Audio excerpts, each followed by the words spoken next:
guys, gagawa pa tayo ng carbonara. So una, ilagay natin muna yung oil. Pag mainit na ito, tsaka natin ilagay yung bacon. So yun guys, yung gamit naming bacon dyan is bacon toppings. Kaya kung mapapansin nyo, parang siyang corned beef. Durug-durug talaga yung texture niya. Yan, iprito po muna natin siya. Tapos pag nag-brown na po, pwede na po natin yan i-set aside.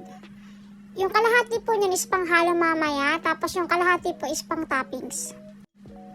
Same pan po na pinaglutuan natin or pinagprituhan natin kanina ng bacon. Diyan na po na tayo magigisa ng sibuyas. Ayan na po natin yung bawang.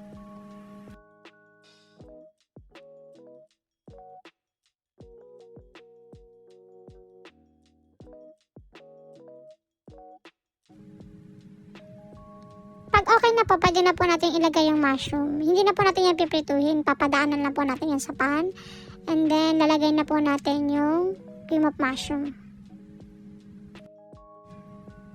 Bali, nilagyan po namin yan ng konting water para masimot po yung nasa lata. Tapos, ilalagay na po natin yung carbonara pasta sauce. Haluin lang po natin maigi until well combined.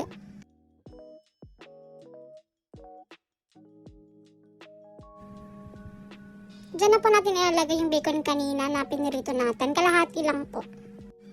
Then add na po natin yung water. Actually po dapat milk yan. Kaso nakalimutan po namin na may gatas pa po pala sa rep.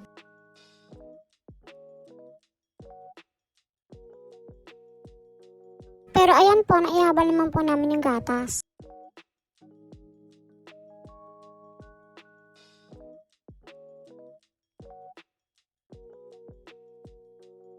Nag-add po kami ng nor cube pampadagdag po ng lasa.